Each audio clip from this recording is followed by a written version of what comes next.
Hello, welcome to MzansiOz Diary. My name is Connie. If you're new here, you're very much welcome. So, to you, my fellow South Africans, our constitution is due for review.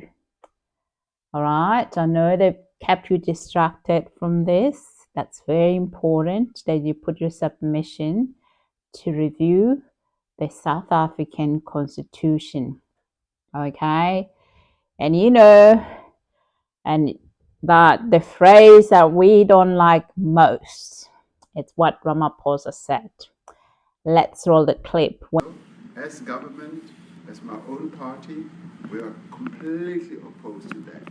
We, in 1955, adopted a document which said South Africa belongs to all who live in it. The Constitution is the supreme law of the land. It protects the citizens' rights. It also it states what responsibility all citizens have. It also shapes how we live in the country, in South Africa, how we live together. So, but the Constitution is not a sacred document. It's not a document that it's there forever. It must be reviewed from time to time. So, because it also must reflect the will of the people. So often when I hear all my fellow South Africans, the problem that we all have is the Constitution, that we didn't get a chance to reflect the will of the citizen, our will. So, because as you've heard from the video, Ramaphosa talking to Donald Trump about what document they adopted as an ANC, and the very same document they've actually put in the South African Constitution. It's a problem. It's not merely the South African aspiration. And right now, Parliament is calling for public submission. The South African Parliament is calling for public submission to input into this review. All right. So that means ordinary citizens like you and me have a voice, all right?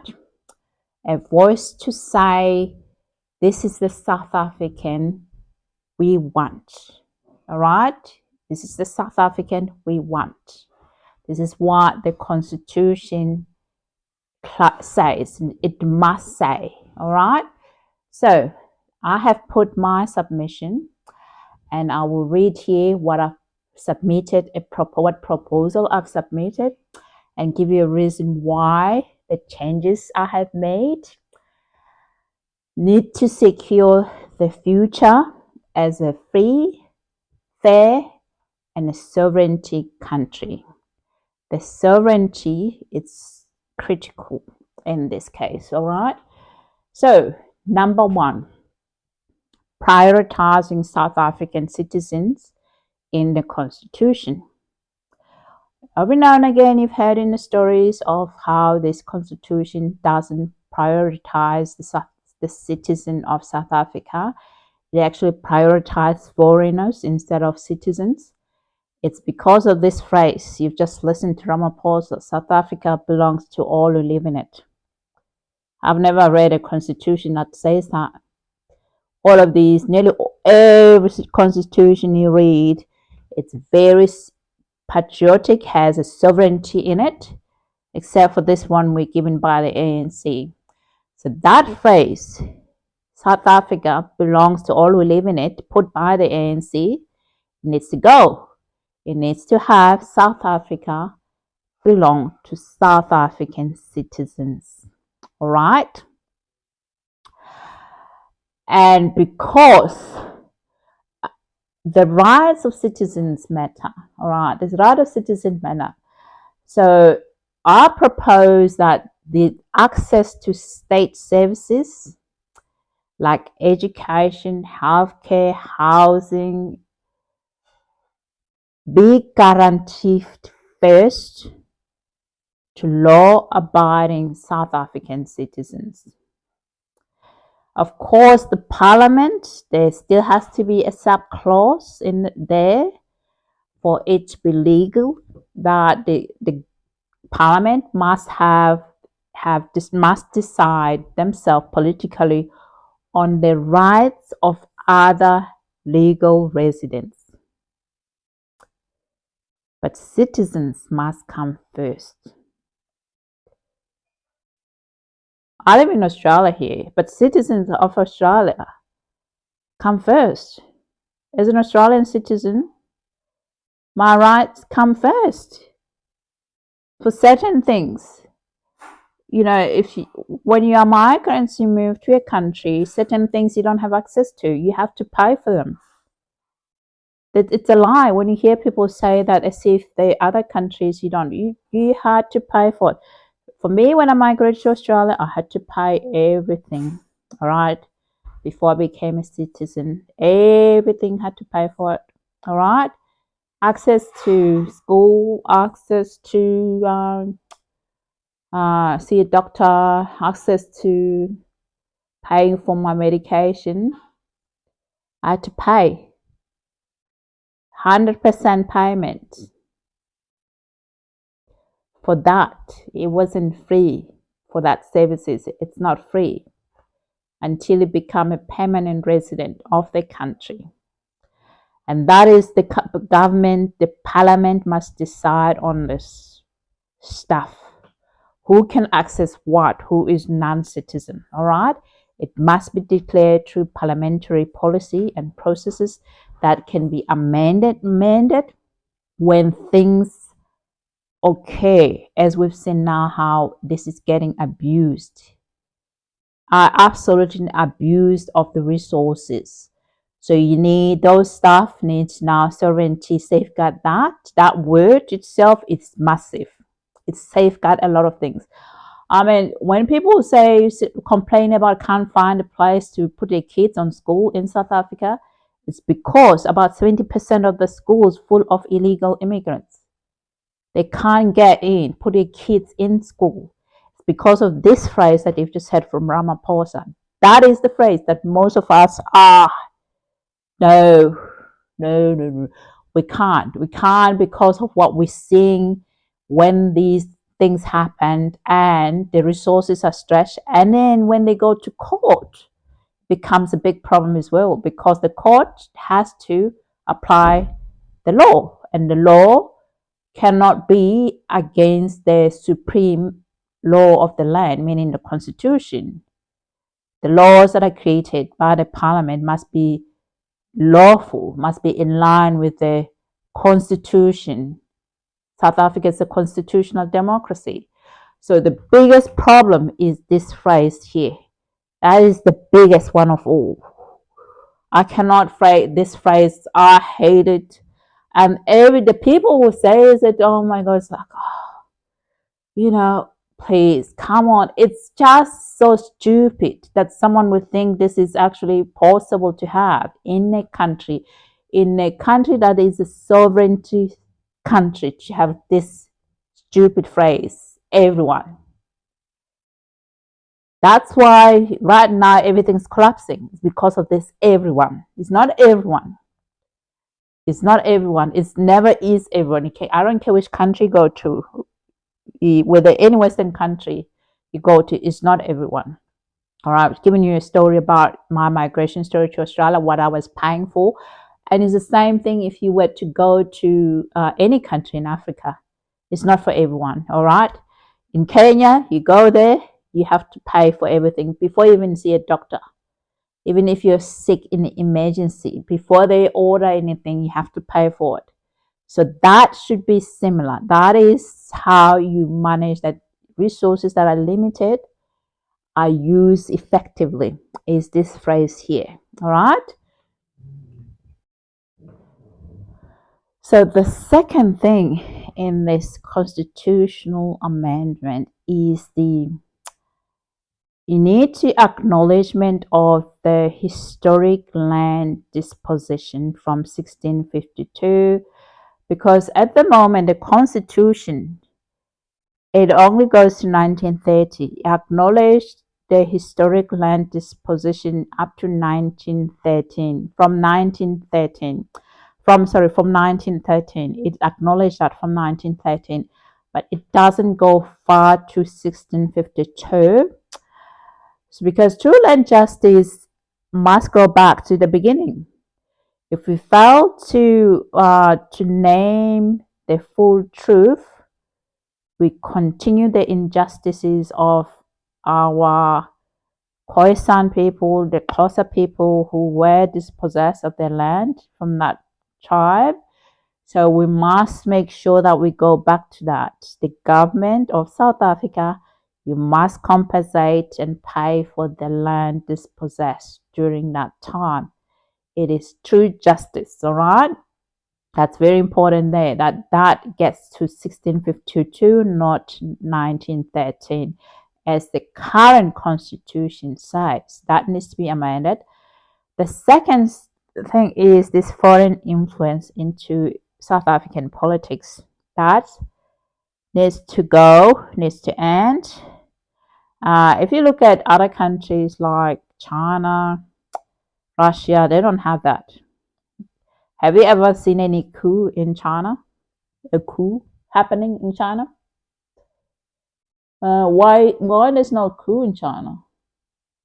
Why you've never heard of any coup in China or coup in Russia, where there's because they don't have any foreign NGO, so that needs to go, or they need to actually have them registered, and they also have to make sure they don't donate to politicians, and donation must be made to politicians must be made by citizens of their country, not, and if they have any foreign people, like foreigners giving them money, they must disclose the money and who is giving them the money for and how they've used the money. All right, and they must be registered in South Africa. All right, yes, and then abide by those laws and be approved by the parliament, be audited if they are, and anything they put in place, it must be in line. Any program must be in line with the government policy of the day. They cannot decide to be funding things that are not in line with the government policy. All right. So it's very important, this one, for the foreign, this thing of having, stuff to do with foreign agency like USAID and all of them. If you look at the countries that have USAID and other foreign entities operating, there's a lot of coups. One example is Lesotho. Just imagine, like, country with 2 million people. How many coups have had in Lesotho? 4, I can count to now. 4 coups that country has had because of these reliance on these foreign aid. And coup USAID is the one that's very operational in Lesotho and many other countries. Well, as soon as you have this foreign influence and money, you're going to have problems with your democracy. You're not going to have a true democracy. You're going to have this coup. You're going to have instability. Countries that have had this money, even like Mozambique, the election, people say people were protesting against election. If you look on the surface, you say election, but when you look at where the money went, follow the money, all right? When Trump was talking about those condoms in Gaza, Gaza is a city in Mozambique, if you're not aware of it. It's a city in Mozambique. It's not the Gaza that's now facing a famine likely to be, a true genocide. We're looking at now the Gaza, what's going on now in Gaza and in the Asian countries. The Gaza we're talking about is the city in Mozambique, the city in Mozambique. Yeah, so look at that. What happened there? Problem. All right, so NGO, big problem, biggest risk in Africa, in most developing countries. All right, for their own democracy, for the will of the people. All right, another thing you need to do, this thing for self-determination, that has allowed Orania to exist in South Africa. That section needs to be amendment. It needs to be amendment or actually be removed. Amendment, it can be amendment because this is it's cover for segregation. The Orania is a segregation community. That community, the community can self-govern themselves and do the stuff they do there, but it cannot be doing so independently without following the law of the land. It cannot discriminate. It still needs to be governing using the current law of the land. So you cannot self-govern yourself in a way that your governance is contradict the anti-discrimination law of South Africa, which is what we're seeing now. So if they're not able to put some clause in there, how they need to self-governing in the constitution, then they need to remove it. You need to scrap it off, right? So also this thing of private lobbying. The AfriForum been going to the White House and private lobbying. They need to go need to add what in America they call the Allen Act. It's an Allen Act, I think. In America they call that. It needs to be in a constitution, as no private citizens can approach a government entity in a way that it first encourage that government to interfere in South Africans' internal affairs. We've got the same problem now with this Independent Cape movement.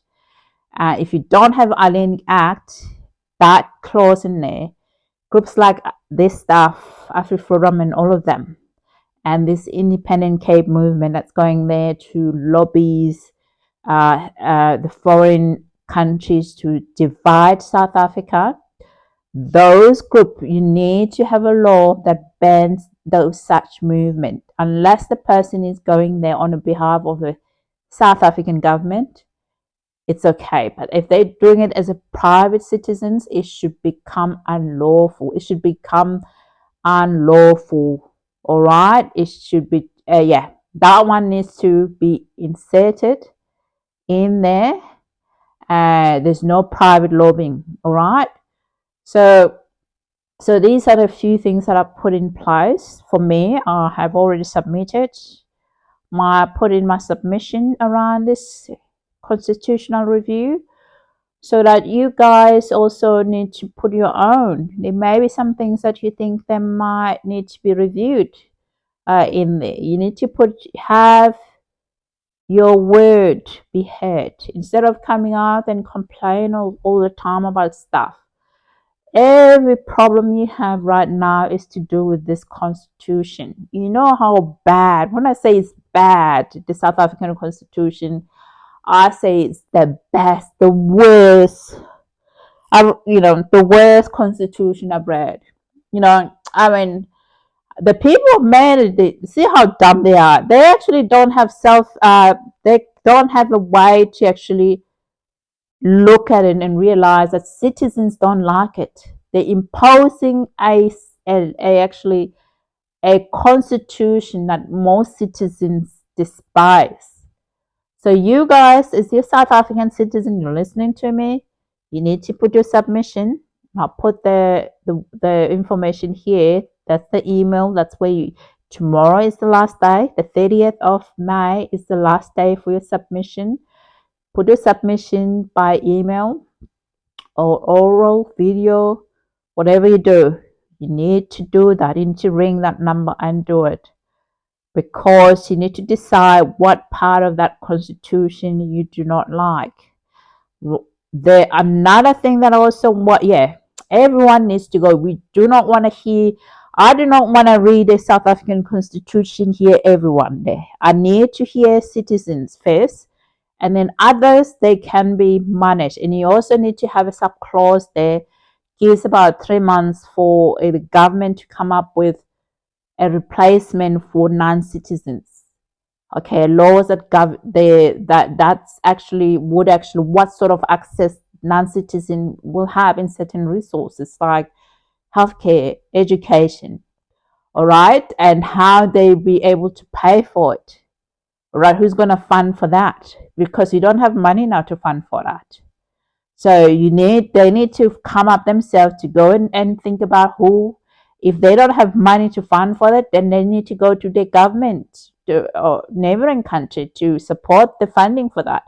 But now it's going to force them to start working for the citizen of South Africa, and for the other governments that are there not doing anything for their citizens to start working for their own citizens.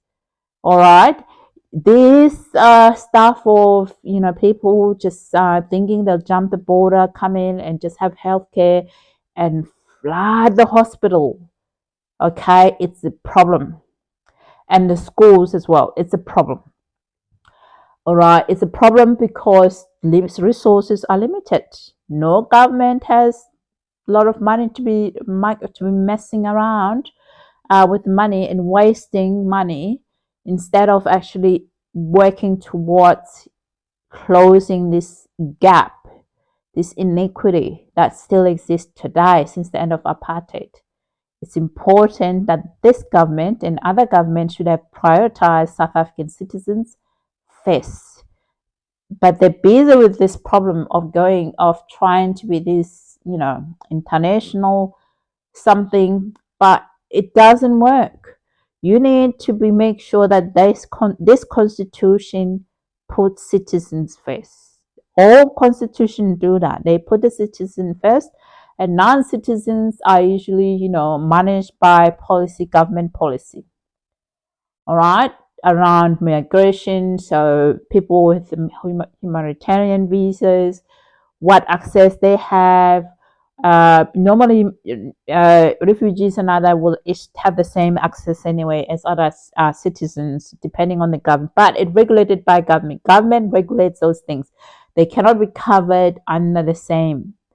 It needs to be, but South Africa needs to have laws that are still within their international obligations. So that means they need to still have these laws in there, but it needs to be controlled and be managed according to the resources that are available in South Africa. You cannot have that many people while you're such a poor country with so many people still displaced today, but you can't fund them because you're busy bringing other people.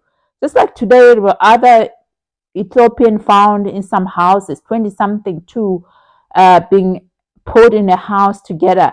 They don't even know how they got into South Africa. I mean, Ethiopia is very far. It's like they're up in the north, far away. You look at South Africa's down there.